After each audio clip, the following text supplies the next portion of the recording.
যা নাকান দিবি তাতে বাবা নাকান দিবি ৰে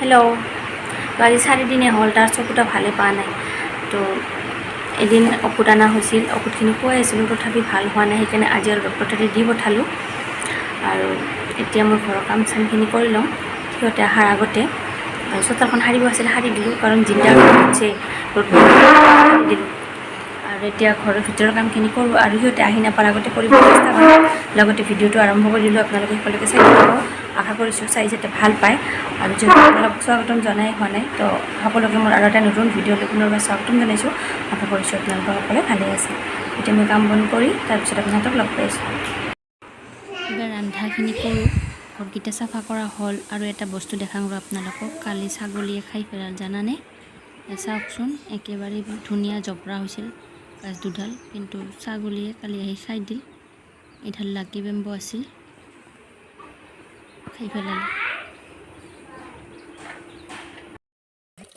আৰু এইফালে চাওক মানে চৰকাৰৰ পৰা টেপ দিছিল এইবোৰ পানী আজি 4-5 দিনৰ পৰা পানী আহি আছে ইমান দিন ভাল আহিছিল কিন্তু আজি পানীবোৰ ইমান লেতেৰা আৰু বেছি স্পিৰিটো নাই আৰু এইখিনি হ'ল ৰাতিৰে গৰৈ মাছৰ চব্জি ৰাতিয়ে বনাই থলোঁ আৰু ইফালে ভাতটো বহাই দিছোঁ আৰু এতিয়া এখন খালি ভাজি বনাম দুপৰীয়াৰ কাৰণে বেটাৰ কাৰণে চব্জি বনাই থলোঁ ৰাতিয়ে তাৰ কাৰণে আনিছিল এই টেঙনা মাছ বুলি কওঁ আমি ৰ'ব আপোনালোকক দেখাম কি মাছ আপোনালোকে কি কয় কমেণ্ট কৰি জনাব এইবিলাক আপোনালোকে কি কয় জনাবচোন আমি টেঙনা মাছ বুলি কওঁ মাছখিনি ৰাতিৰে গৰম কৰিলোঁ আৰু ভাজিৰ কাৰণে জলকীয়া আৰু পিঁয়াজ কাটি থৈ দিছিলোঁ ভাজিখনো বহাই আছোঁ আৰু ভাজি মই ভাত কেৰেলা বেঙেনা আৰু আলু লগ কৰি এখন ভাজি বনাম আচলতে মাছ মিৰ্চাদে চকুৰ প্ৰব্লেমৰ কাৰণে মাছ সকলো মাছ বোলে তাৰ খোৱা নাযায় মা কৈ আছে সেইকাৰণে তাৰ কাৰণে এইবোৰ সৰু সৰু টেঙনা মাছ কয় যে সেইবোৰে আনিছে তো ৰাতিয়ে চব্জিখন তাৰ কাৰণে এক্সট্ৰাকৈ বনাই থলোঁ আৰু গৰৈ মাছখিনি আমাৰ কাৰণে বনালোঁ এতিয়া বাছ খালি ভাজিখিনি বনাম আৰু ভাজি বনালে বেটা আচলতে নাখায় সেইকাৰণে বেঙেনাও দি দিলোঁ ভাজিত এই কি টুকুৰা হ'ল বৰফৰ টুকুৰা দৈ আৰু চেনি মই এইবাৰ বনাম লাচ্ছি আচলতে মোৰ ৰান্ধাখিনি শেষ হ'ল সিহঁত দুয়োজন আহিও পাল তো ভাবিলোঁ যিহেতু গৰম দৈ আছিলে ঘৰত অলপমান লাচ্ছি বনাম সিহঁতকো দিম ময়ো খাম যিহেতু ৰন্ধা বঢ়া কৰাৰ পিছত মোৰো বহুত গৰম লাগিছে তো প্ৰথমতে মই দৈখিনিত চেনি দি দিম সোৱাদ অনুসৰি যাই যিমানখিনি মিঠা খায় সেই হিচাপে দি কিনে অলপমান নিমখো দি দিম তো নিমখখিনি দিয়াৰ পিছত মই এইখিনি আগতে এবাৰ মাৰি ল'ম গ্ৰাইণ্ডাৰত পিছতহে মই বৰফৰ টুকুৰাখিনি দি আৰু এবাৰ মাৰিম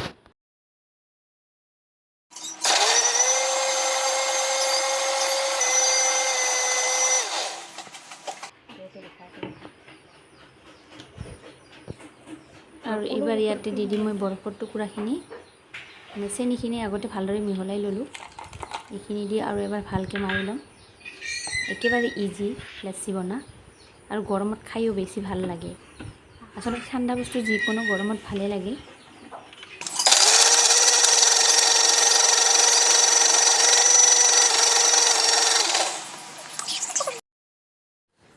তো হৈ গ'ল মোৰ লাচ্ছি বনা এইফালে চাওক আৰু এইবাৰ গিলাচত ঢালি দি সিহঁতক দি দিম খাবলৈ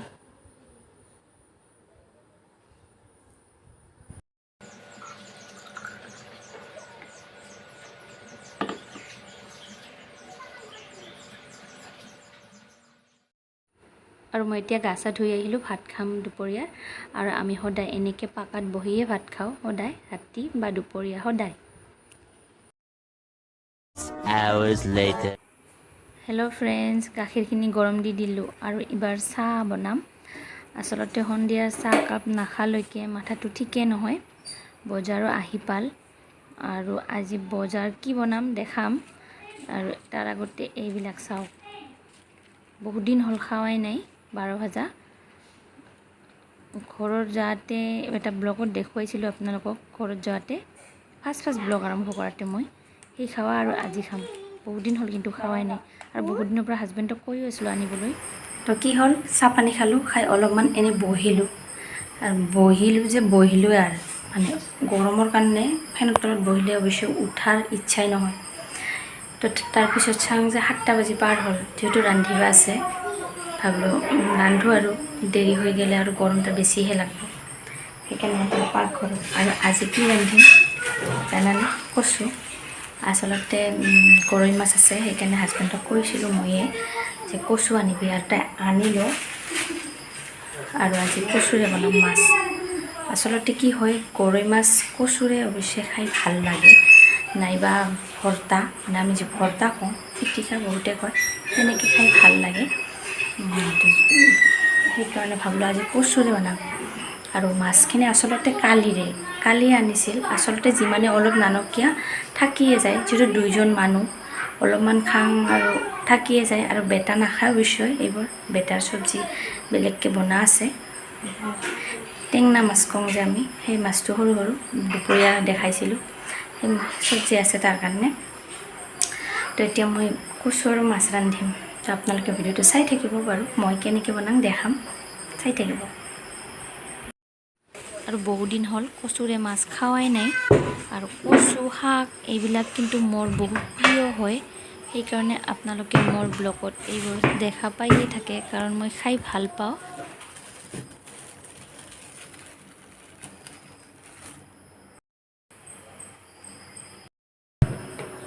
তো বহুতে কি কৰে, মানে এনেকৈ ডাইৰেক্ট উহে লয়, তাৰপিছত বাকলিটো পেলায়। আচলতে মই টান পাওঁ, মানে উহাৰ পিছত অলপ বিজল বিজল হয়, সেইকাৰণে বাকলিটো পেলাওঁতে অলপ টান লাগে। আৰু যদি আগতে বাকলিটো পেলাই লওঁ, তখন সুবিধা হয়। বাকলিটো পেলাই উহে লওঁ চাব। আপোনালোকে চাই থাকিব, চাই থাকিলে গম পাব। চাওক,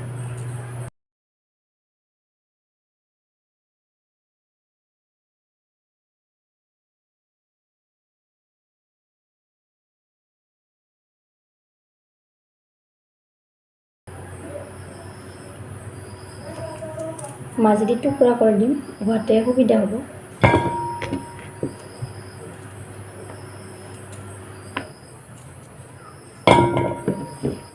বেটা এইবোৰ নাখায় অৱশ্যে, তাই এনে আগৰ পৰাই নাখায়, আৰু অকণ তাৰ চকুত অলপ প্ৰব্লেম হৈছে, তাকতো দিবাই নহয়।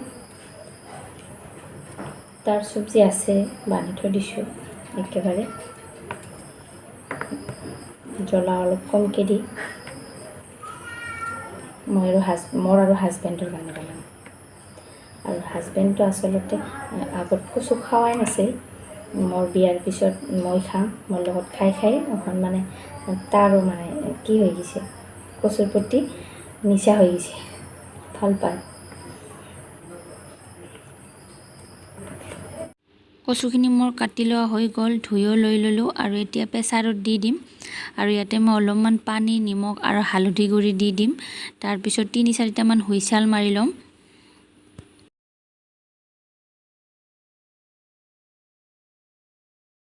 আৰু হুইছেল মৰা সময়খিনিত মই মছলাখিনি ৰেডি কৰি লৈ আছোঁ। ইফালে 2টা সৰু সৰু পিঁয়াজ, কেইটামান নহৰুৰ দানা, আৰু 4-5টা কেঁচা জলকীয়া দি দিছোঁ, আৰু এইখিনি গ্ৰাইণ্ডাৰত পেষ্ট কৰি ল'ম। আৰু এইফালে চাওক, মোৰ কচুখিনি পূৰা সিজি গৈছে, 4টা হুইছেল মাৰিলোঁ। আৰু এতিয়া মই এইখিনি পূৰা ভাঙি ল'ম। আচলতে গোটা গোটা থাকিলে যিহেতু হাজবেণ্ড খাই ভাল নাপায়, সেইকাৰণে মই ভাঙি দিম। আৰু এইফালে কেৰাহীত তেলো গৰম হৈ গ'ল, আৰু মছলাখিনিও দি দিলোঁ। তো মছলাখিনি অলপ সময় ভাজি ল'ম, কেঁচা ভাৱ নোযোৱালৈকে। আৰু যিহেতু মই কচুখিনি উহাই লোৱাতে নিমখ দি দিছিলোঁ, সেইকাৰণে অলপমানহে দি দিলোঁ, খালি পিঁয়াজখিনি মজাৰ কাৰণে।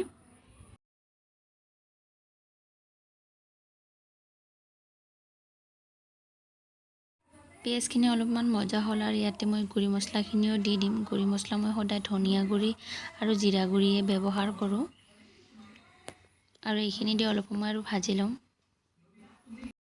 মছলাখিনি মোৰ পূৰা কৰাকৈ ভাজা হৈ গ'ল, আৰু ইয়াতে মই এতিয়া কচুখিনি দি দিম। প্ৰেছাৰটোত অলপমান পানী দি ধুই দিলোঁ, আৰু বেছি পাতল নকৰোঁ যিহেতু, সেইকাৰণে বেছি পানী ব্যৱহাৰ নকৰিলোঁ। কচুত দিয়া পানীখিনি ব্যৱহাৰ কৰিলোঁ, আৰু প্ৰেছাৰটো অলপমান ধুই দিলোঁ। আৰু এইখিনি ধুনীয়াকৈ এতিয়া উতাল আহিবলৈ দি দিম। আৰু উতাল অহাৰ পিছতে মই যে আছিল গৰৈ মাছখিনি, সেইখিনি ইয়াতে দি দিম। তো কচুখিনি পূৰা উতাল আহি গৈছে, আৰু ইয়াতে মই দি দিম গৰৈ মাছখিনি। দি দিলোঁ আৰু এইখিনি ধুনীয়াকৈ ভালদৰে আৰু উতলা আহিবলৈ দি দিম আৰু উতলা অহাৰ পিছতে মই নমাই থ'ম আৰু এয়া ধুনীয়াকৈ উতলা আহি গৈছে আৰু মোৰ চব্জিও হৈ গৈছে গৰৈ মাছৰ লগত কচু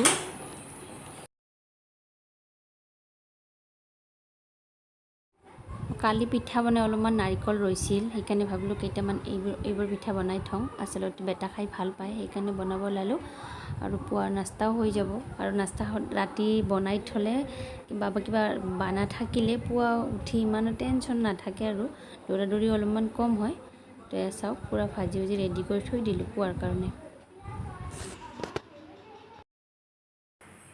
তো আজিৰ কাৰণে ভাল লাগিলে লাইক আৰু শ্বেয়াৰ কৰি দিব নতুনকৈ চাই থাকিলে চেনেলটো ছাবস্ক্ৰাইব কৰি দিব লগ পাম আৰু এটা নতুন ভিডিঅ' তেতিয়ালৈকে সকলোৱে ভালে থাকক আৰু ভিডিঅ'টো শেষলৈকে চাই থকাৰ কাৰণে বহুত বেছি ধন্যবাদ